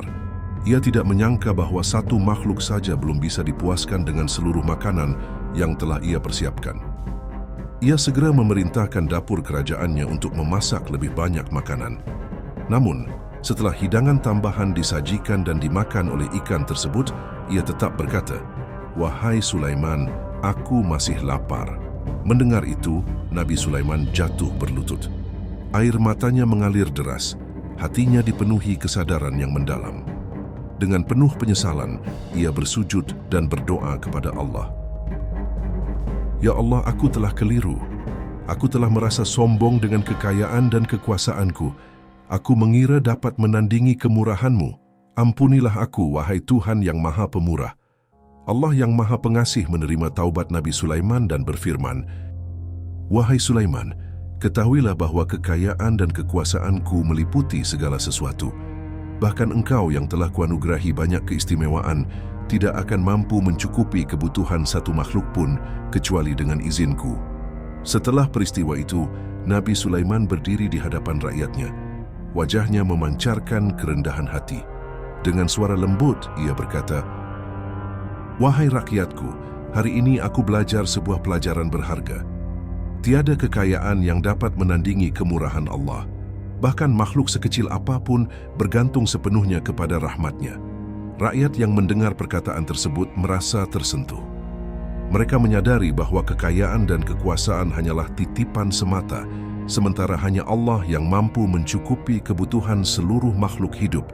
Allah Subhanahu wa Ta'ala pun menegaskan hal ini dalam firman-Nya. "Dan tidak ada suatu binatang melata pun di bumi, melainkan Allah lah yang memberi rezekinya." Al-Quran Surah Hud 6. Tidak ada yang mustahil jika Allah Subhanahu wa Ta'ala telah berkehendak. Kisah pertemuan Nabi Sulaiman dengan seorang pemuda yang hidup di dalam kubah permata menjadi salah satu bukti kebesaran Allah. Kisah ini disampaikan oleh Uthman bin Hasan bin Ahmad al-Shakir dalam kitab Durratun an-Nashihin fi al-Wa'zi wal-Irsyad. Dengan kekuasaan dan kekayaan yang luar biasa, Nabi Sulaiman alaihi salam senantiasa bersyukur kepada Allah atas segala karunia yang diberikan kepadanya. Salah satu perjalanan beliau yang penuh hikmah adalah pertemuannya dengan seorang pemuda yang hidup di dalam kubah permata di dasar lautan. Kisah ini menjadi salah satu tanda kebesaran Allah yang tiada batas. Suatu hari, Nabi Sulaiman memutuskan untuk melakukan perjalanan di antara langit dan bumi. Beliau menaiki permadani besar yang diterbangkan angin, membawa dirinya beserta sebagian pasukannya. Permadani itu melayang dengan tenang di udara, melewati pegunungan, lembah dan lautan yang luas tanpa tepi. Ketika melintasi samudera yang membentang luas, Nabi Sulaiman memandang ke bawah. Gelombang besar bergulung-gulung, suaranya bergemuruh seolah berbicara kepada langit. Pemandangan itu begitu menakjubkan, namun juga membangkitkan rasa penasaran dalam hatinya. "Berhentilah sejenak," perintah Nabi Sulaiman. Seketika, permadani itu berhenti melayang di udara. Beliau mengamati laut yang luas dan bergelora di bawahnya, lalu memanggil Ifrit, salah satu jin terkuat di pasukannya. "Wahai Ifrit," kata Nabi Sulaiman, "aku ingin mengetahui apa yang ada di dasar samudera ini. Mampukah engkau menyelam hingga ke dasarnya?" Ifrit menundukkan kepala dengan hormat. "Aku siap menjalankan perintahmu, wahai baginda." Dengan cepat Ifrit menyelam membawa Nabi Sulaiman bersamanya. Laut yang sebelumnya bergelombang besar tiba-tiba menjadi tenang, patuh pada perintah Nabi Sulaiman. Semakin dalam mereka menyelam, semakin gelap keadaan di sekitar mereka. Namun, cahaya yang terpancar dari Nabi Sulaiman menerangi perjalanan mereka. Ketika mereka mencapai dasar lautan, Nabi Sulaiman melihat sebuah benda yang bersinar terang. Sebuah kubah besar yang terbuat dari permata berdiri megah di tengah dasar laut, tanpa celah atau pintu yang terlihat. Ifrit mendekat dan berkata, "Wahai baginda, ini adalah sesuatu yang belum pernah kulihat sebelumnya. Apakah ini ciptaan Allah yang ingin engkau ketahui?" Nabi Sulaiman mengangguk, matanya terus memperhatikan keindahan kubah tersebut. "Mari kita mendekat." Aku ingin mengetahui apa yang ada di dalamnya." Nabi Sulaiman mengangkat tangannya, berdoa kepada Allah agar diberi petunjuk. "Ya Allah, bukakanlah rahasia kubah ini dan tunjukkanlah kepadaku kebesaran-Mu." Doa itu segera dikabulkan. Perlahan kubah permata itu terbuka, memperlihatkan bagian dalamnya. Di sana terlihat seorang pemuda yang tengah bersujud. Cahaya di wajahnya memancarkan ketenangan yang luar biasa, dan suasana di dalam kubah itu terasa damai serta penuh keberkahan. Nabi Sulaiman mendekatinya dengan penuh hormat, kagum akan pemandangan yang ada di hadapannya. Setelah pemuda itu selesai bersujud, Nabi Sulaiman menyapanya dengan lembut. "Assalamualaikum wahai hamba Allah." Pemuda itu mengangkat wajahnya, tersenyum, lalu menjawab, "Waalaikumsalam warahmatullah, wahai Tuan." Nabi Sulaiman memandangnya dengan penuh rasa ingin tahu, lalu bertanya, "Siapakah engkau? Apakah engkau seorang malaikat, jin, atau manusia?" Pemuda itu menjawab dengan suara tenang, "Aku hanyalah seorang manusia biasa, wahai Tuan." Jawaban itu membuat Nabi Sulaiman semakin heran. Bagaimana mungkin seorang manusia bisa hidup di dasar laut dalam kubah permata seperti ini? "Atas dasar apa engkau mendapatkan kemuliaan seperti ini?" tanya Nabi Sulaiman. Pemuda itu tersenyum, lalu berkata, "Semua ini adalah karunia Allah yang diberikan kepadaku karena baktiku kepada ibuku." Pemuda itu melanjutkan kisahnya. "Dahulu ibuku adalah seorang wanita tua yang lemah. Aku selalu menggendongnya kemanapun ia ingin pergi. Ketika beliau meninggal dunia, ia berdoa kepada Allah, 'Ya Allah, karuniakanlah anakku sifat qanaah, merasa cukup dengan pemberianmu. Dan tempatkanlah dia di suatu tempat yang bukan di bumi dan bukan pula di langit.' Doanya dikabulkan. Aku sendiri tidak tahu apakah tempat ini berada di bumi atau di langit, tetapi inilah tempat yang Allah tetapkan untukku." Nabi Sulaiman terdiam, takjub mendengar kisah pemuda itu. Kebesaran Allah begitu nyata di hadapannya. Namun, rasa ingin tahunya belum terjawab sepenuhnya. "Wahai pemuda," lanjut Nabi Sulaiman, "bagaimana Allah memberikan rezeki kepadamu di dalam kubah ini?" Pemuda itu menjawab dengan penuh ketenangan, "Setiap kali aku merasa lapar, Allah menumbuhkan sebuah pohon kurma di dalam kubah ini. Pohon itu berbuah lebat dan aku memakan buahnya. Ketika aku haus, Allah mengalirkan air yang lebih putih dari susu, lebih manis dari madu, dan lebih segar dari embun pagi. Dengan itu aku mencukupi kebutuhanku." "Alhamdulillah," ucap Nabi Sulaiman sambil menggelengkan kepala. Ia semakin yakin bahwa tidak ada yang mustahil bagi Allah, namun rasa penasarannya belum sepenuhnya terjawab.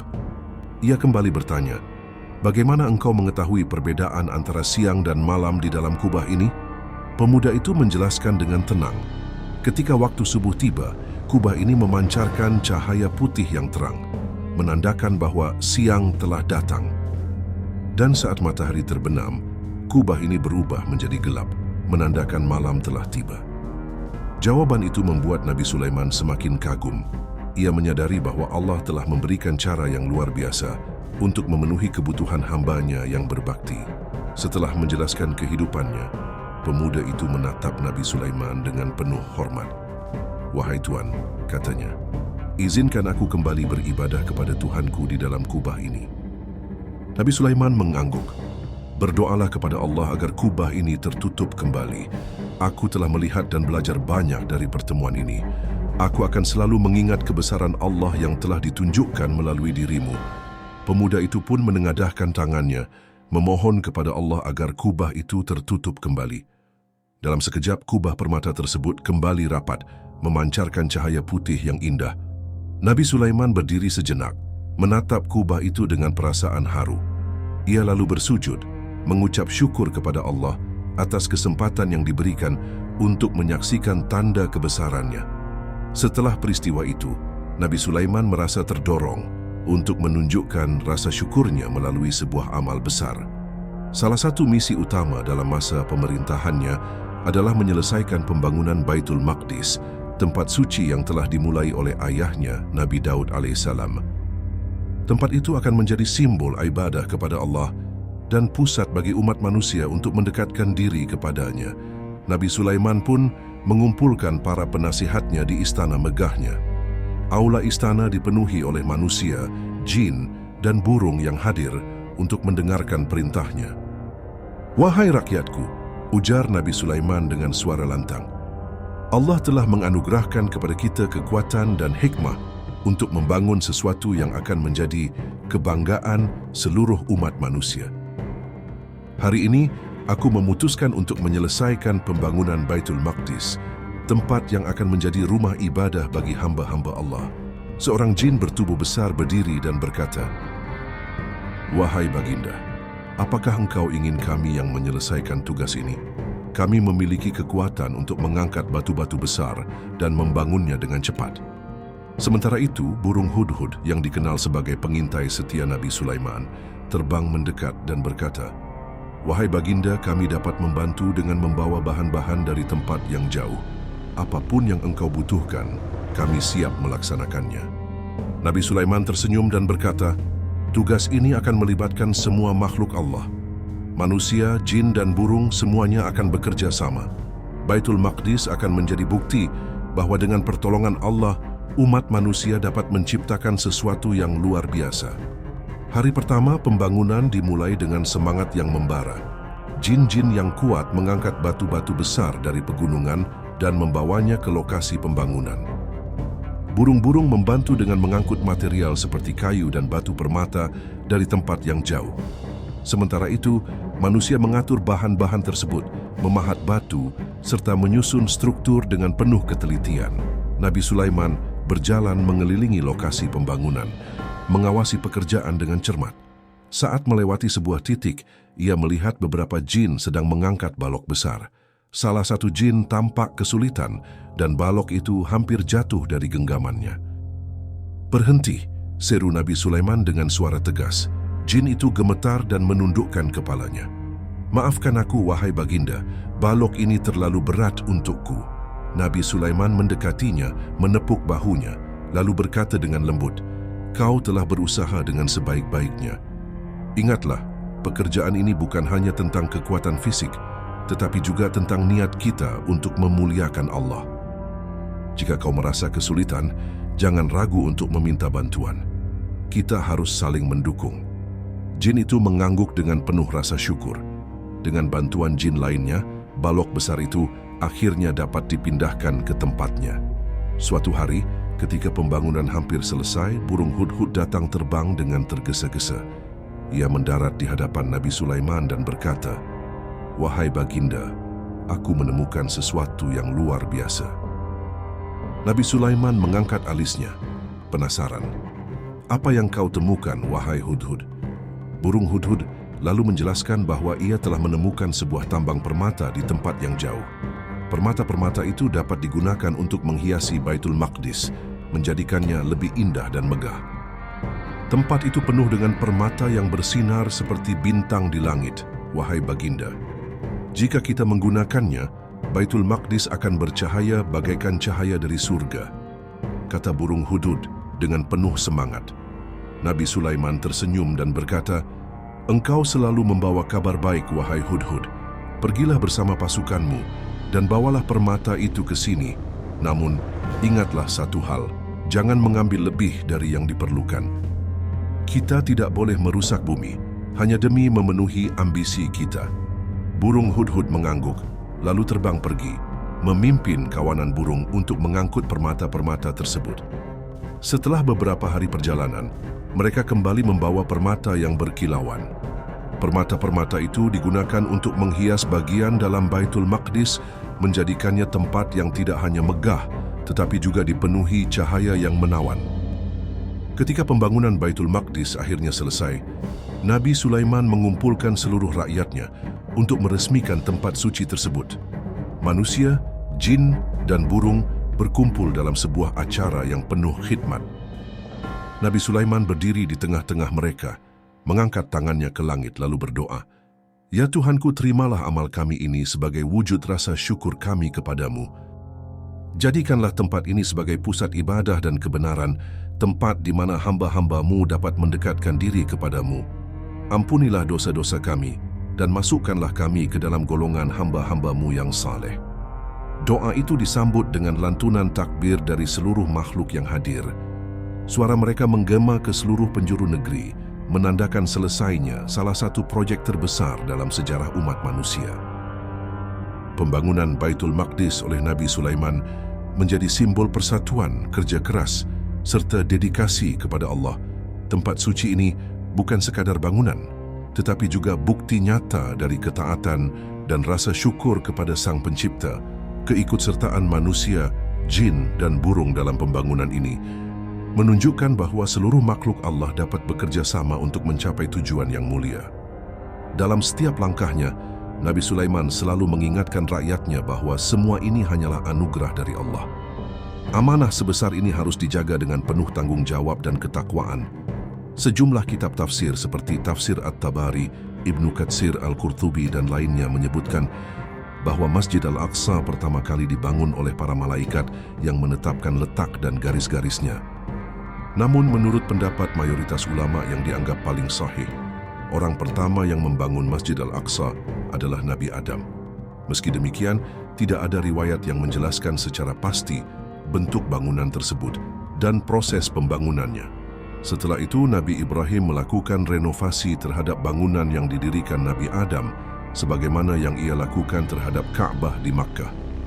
Saat itu, kedatangan Nabi Ibrahim disambut oleh Raja Baitul Maqdis, seorang penguasa yang saleh dan berpegang teguh pada ajaran Tauhid, bernama Malki Syadiq. Peristiwa ini terjadi sekitar tahun 2000 sebelum Masehi. Kemudian, Nabi Yakub melanjutkan pembangunan dengan memperbaiki dan memperkokoh struktur masjid.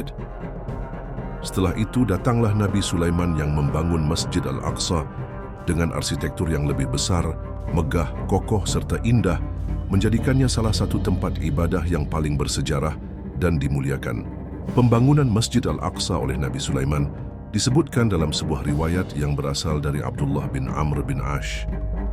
Ia meriwayatkan bahwa Rasulullah SAW bersabda, ketika Sulaiman bin Daud selesai membangun Baitul Maqdis, dalam riwayat lain disebutkan Masjid Baitul Maqdis, ia memohon 3 hal kepada Allah.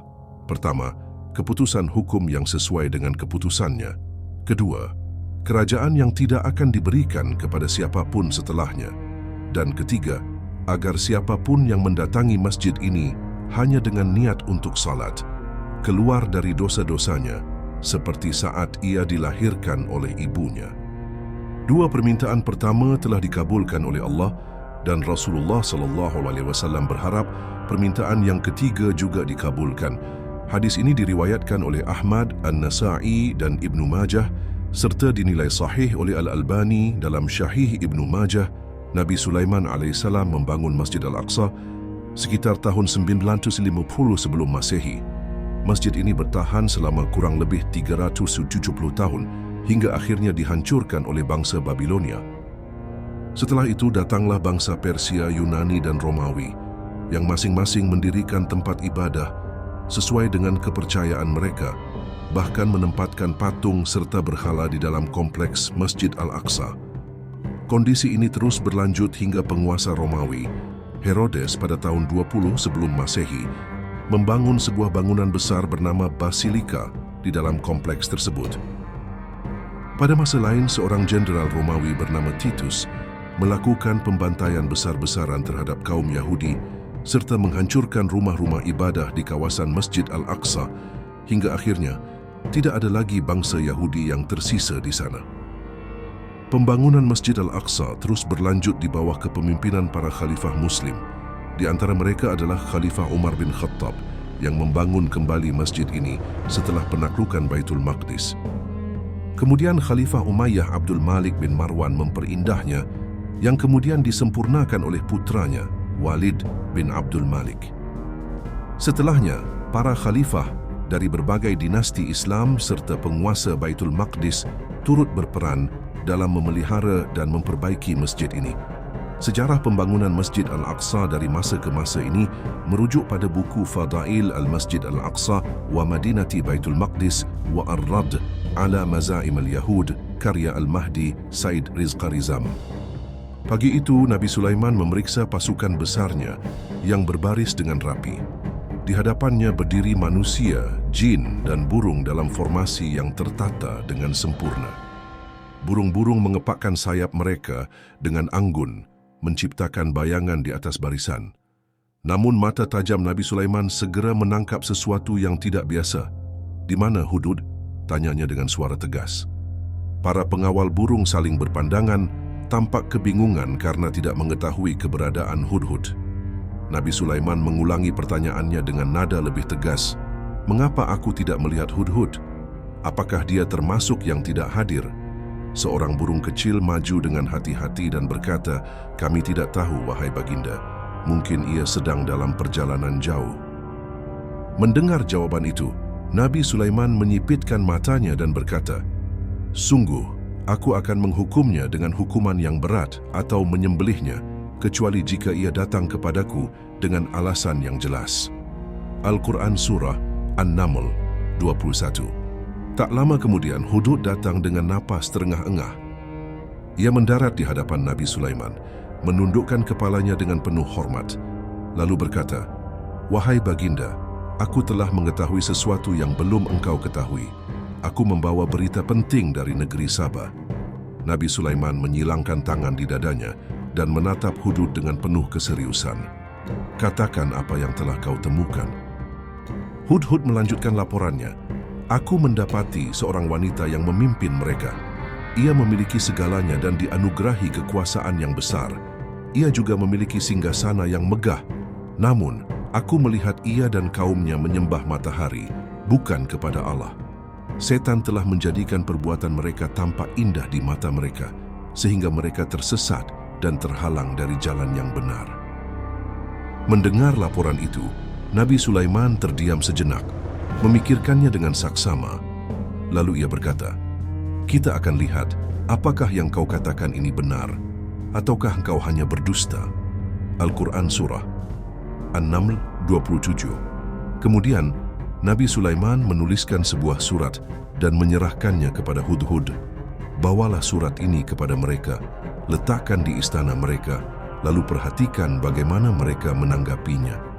Al-Quran Surah An-Naml 28. Burung Hudhud terbang dengan penuh semangat, membawa surat dari Nabi Sulaiman untuk Ratu Balqis di negeri Sabah. Di dalam istana megah yang dipenuhi kemewahan emas dan permata, Ratu Balqis duduk di singgasananya yang berkilauan. Para pembesar kerajaan berdiri berbaris di sekelilingnya, menunggu perintah dengan penuh hormat. Tiba-tiba, seekor burung menjatuhkan sebuah surat ke tengah aula istana, tepat di hadapan Ratu Balqis. Ia memungut surat itu dengan rasa penasaran, lalu membukanya dan membaca dengan suara lantang. Dengan menyebut nama Allah yang Maha Pemurah, lagi Maha Penyayang. "Janganlah kamu berlaku sombong terhadapku dan datanglah kepadaku sebagai orang-orang yang berserah diri." Al-Quran Surah An-Naml 30-31. Wajah Ratu Balqis berubah serius. Ia menatap para pembesarnya dan berkata, "Wahai para pembesar, telah dijatuhkan kepadaku sebuah surat yang mulia. Surat ini berasal dari Sulaiman." Al-Quran Surah An-Naml 29. Para pembesar saling berpandangan, menyadari pentingnya pesan tersebut. Salah seorang di antara mereka maju dan berkata, "Kami adalah orang-orang yang memiliki kekuatan besar. Jika engkau menginginkan peperangan, kami siap bertempur. Namun, keputusan tetap ada di tanganmu." Al-Quran Surah An-Naml 33. Ratu Balqis termenung.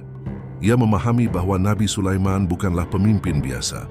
Surat itu mencerminkan kebijaksanaan dan kekuasaannya yang besar. Setelah mempertimbangkan berbagai kemungkinan, ia pun berkata, "Aku akan mengirimkan hadiah kepadanya. Kita akan lihat bagaimana tanggapannya." Al-Quran Surah An-Naml 35. Para utusan Ratu Balqis tiba di istana Nabi Sulaiman dengan membawa berbagai hadiah mewah, termasuk emas, permata, dan kain sutra. Mereka mengira bahwa kekayaan tersebut akan membuat Nabi Sulaiman terkesan. Namun, ketika hadiah itu dipersembahkan, Nabi Sulaiman hanya menatapnya dengan tenang dan berkata dengan suara tegas, "Apakah kamu hendak memberiku bantuan dengan harta? Apa yang diberikan Allah kepadaku jauh lebih baik daripada apa yang diberikannya kepadamu." Kembalilah kepada Tuanmu dan sampaikan kepadanya bahwa jika mereka tidak datang dengan berserah diri, aku akan mendatangi mereka dengan pasukan yang tidak akan mampu mereka lawan. QS An-Naml 36-37. Para utusan kembali ke negeri Saba dengan penuh ketakutan. Mereka melaporkan segala yang mereka lihat kepada Ratu Balqis. Salah seorang utusan berkata, "Wahai Ratu, kerajaan Sulaiman jauh lebih besar dan lebih kuat dari yang kita bayangkan. Kita tidak memiliki pilihan selain tunduk kepadanya." Mendengar laporan tersebut, Ratu Balqis menyadari bahwa Nabi Sulaiman bukan sekadar raja biasa, melainkan seorang pemimpin yang memiliki kebijaksanaan dan kekuasaan luar biasa. Setelah mempertimbangkan segala kemungkinan, ia pun memutuskan untuk menemui Nabi Sulaiman secara langsung. Dengan persiapan yang matang, ia berangkat bersama rombongan besar, meninggalkan istananya menuju kerajaan Nabi Sulaiman. Ketika mendengar kabar tentang kedatangan Ratu Balqis, Nabi Sulaiman segera memanggil para pembesar dan penasihatnya untuk membahas langkah selanjutnya. Nabi Sulaiman kemudian bertanya kepada para pembesar di sekelilingnya, "Siapakah di antara kalian yang dapat membawa singgasana Balqis ke sini sebelum ia tiba?" Al-Quran Surah An-Naml 38. Seorang jin yang memiliki kekuatan besar bernama Ifrit maju ke depan dan berkata, "Aku akan membawanya sebelum engkau berdiri dari tempat dudukmu." Al-Quran Surah An-Naml 39. Namun, seorang laki-laki yang dianugerahi ilmu dari kitab berkata, "Aku akan membawanya sebelum matamu berkedip." Dalam sekejap, singgasana Ratu Balqis telah berada di hadapan Nabi Sulaiman. Melihat kejadian luar biasa itu, Nabi Sulaiman pun berkata, "Ini adalah karunia dari Tuhanku untuk mengujiku. Apakah aku bersyukur atau kufur? Barang siapa yang bersyukur, maka sesungguhnya dia bersyukur untuk dirinya sendiri." Al-Quran Surah An-Naml 40. Kemudian Nabi Sulaiman memerintahkan agar singgasana tersebut diubah sedikit bentuknya untuk menguji kecerdasan dan pengamatan Ratu Balqis. Ketika Ratu Balqis tiba dan melihat singgasananya, ia terkejut dan berkata, "Seakan-akan ini adalah singgasanaku." Ia pun menyadari kebesaran Nabi Sulaiman dan berkata, "Kami telah diberi pengetahuan sebelumnya dan kami adalah orang-orang yang berserah diri." Al-Quran Surah An-Naml 42. Setelah itu Ratu Balqis diajak masuk ke dalam istana megah yang telah dibangun oleh Nabi Sulaiman. Lantai istana tersebut terbuat dari kaca bening yang di bawahnya mengalir air dengan ikan-ikan yang berenang di dalamnya. Saat melihat lantai yang tampak seperti kolam air, Ratu Balqis mengira dirinya harus melangkah ke dalam air. Ia pun mengangkat gaunnya dan menyingkap betisnya agar tidak basah. Melihat hal itu, Nabi Sulaiman tersenyum dan berkata, "Ini adalah lantai yang licin, terbuat dari kaca." Ratu Balqis merasa malu, namun peristiwa itu membuatnya semakin yakin akan kebesaran Allah. Dengan penuh keikhlasan, ia berkata, "Ya Tuhanku, sesungguhnya aku telah berbuat zalim terhadap diriku sendiri, dan kini aku berserah diri bersama Sulaiman kepada Allah Tuhan semesta alam." Al-Quran Surah An-Naml 44. Kisah wafatnya Nabi Sulaiman merupakan peristiwa yang penuh hikmah, terutama sebagai bukti bahwa jin, meskipun memiliki kekuatan luar biasa, tidak mengetahui perkara gaib. Allah Subhanahu wa Ta'ala berfirman dalam Al-Quran, "Maka ketika kami telah menetapkan kematian Sulaiman, tidak ada yang menunjukkan kepada mereka kematiannya itu, kecuali rayap yang memakan tongkatnya. Maka ketika ia telah tersungkur, tahulah jin itu bahwa sekiranya mereka mengetahui yang gaib, tentulah mereka tidak akan tetap dalam siksa yang menghinakan." Al-Quran Surah Saba 14. Pada hari itu, langit di atas istana Nabi Sulaiman tampak cerah, namun hatinya diliputi perasaan gelisah. Ia merasa bahwa sesuatu akan terjadi. Setelah menunaikan tugas kenabiannya seperti biasa, ia masuk ke dalam ruang ibadahnya, tempat di mana ia sering bermunajat kepada Allah. Dalam keheningan ruangan itu, Nabi Sulaiman duduk bersila dengan tenang, tangannya menggenggam tongkat yang selalu setia menemani. Tiba-tiba, ia melihat sebuah pohon kecil tumbuh dengan cepat di hadapannya, seolah-olah muncul dari tanah secara ajaib. "Siapa namamu?" tanya Nabi Sulaiman dengan penuh wibawa. Pohon itu menjawab, "Aku adalah Al-Khurub." Suaranya terdengar tenang, namun mengandung makna yang mendalam. "Untuk apa engkau datang?" lanjut Nabi Sulaiman, menatap pohon itu dengan seksama. "Untuk merusak rumah ini," jawab pohon tersebut tanpa ragu. Wajah Nabi Sulaiman berubah serius. Ia sadar bahwa kehadiran pohon itu bukan sekadar kebetulan, melainkan pertanda dari Allah. Setelah beberapa saat merenung, ia pun berdoa dengan penuh keikhlasan. "Ya Allah, timpakanlah kematian kepadaku di hadapan bangsa jin, agar manusia mengetahui bahwa mereka tidak mengetahui perkara yang gaib." Nabi Sulaiman memahami bahwa banyak manusia menganggap jin mengetahui segala hal, padahal hanya Allah lah yang maha mengetahui segala sesuatu. Doanya merupakan permohonan agar manusia tidak lagi memiliki anggapan keliru tentang pengetahuan makhluk gaib. Beberapa hari setelah peristiwa itu, Nabi Sulaiman menancapkan pohon Al-Kharnub tersebut dan menggunakannya sebagai tongkat. Tongkat itu menjadi penopangnya ketika berdiri untuk salat maupun saat memimpin pertemuan dengan rakyatnya. Pada suatu pagi, seperti biasa, Nabi Sulaiman memasuki ruang doa. Ia berdiri bersandar pada tongkatnya, memejamkan mata dan tenggelam dalam zikir kepada Allah. Dalam keheningan itu, tiba-tiba malaikat maut hadir, wajahnya penuh kewibawaan, namun tidak menakutkan. "Wahai Sulaiman," ujar malaikat maut dengan suara lembut, "waktumu telah tiba." Nabi Sulaiman membuka matanya perlahan, menatap malaikat maut tanpa rasa gentar. "Aku siap," jawabnya tenang. "Segala yang kumiliki adalah milik Allah. Jika Dia memanggilku, maka aku akan kembali kepadanya." Malaikat maut pun mendekat, lalu dengan lembut mencabut nyawa Nabi Sulaiman. Tubuhnya tetap berdiri bersandar pada tongkat, sementara wajahnya memancarkan ketenangan seorang hamba yang telah menyelesaikan amanahnya. Setelah Nabi Sulaiman wafat, tubuhnya tetap tegak bersandar pada tongkat.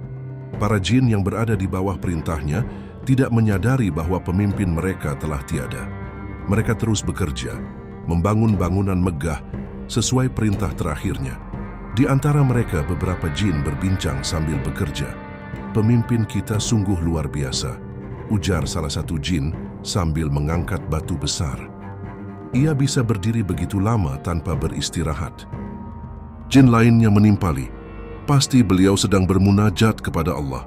Tidak ada manusia sehebat dia." Mereka tidak menyadari bahwa Nabi Sulaiman sebenarnya telah wafat. Tubuhnya yang tetap berdiri menjadi bukti kekuasaan Allah yang berada di luar jangkauan akal dan pengetahuan makhluk. Hari berganti menjadi bulan, namun para jin terus bekerja tanpa henti, mematuhi perintah yang mereka kira masih datang dari Nabi Sulaiman. Sementara itu, tongkat yang menopang tubuh beliau perlahan-lahan mulai rapuh. Di dalamnya, segerombolan rayap kecil telah bekerja tanpa henti, menggerogoti kayu dari dalam. Rayap-rayap itu, makhluk kecil yang sering dianggap tak berarti, menjadi alat Allah untuk menunjukkan kebesarannya. Hingga pada suatu hari, tongkat itu akhirnya tidak lagi mampu menahan beban tubuh Nabi Sulaiman. Dengan suara pelan namun memecah keheningan, tongkat itu patah. Seketika, tubuh Nabi Sulaiman yang telah kaku jatuh ke tanah. Para jin yang menyaksikan kejadian itu terkejut dan gempar. "Terjadi sesuatu," seru salah satu jin. "Pemimpin kita jatuh."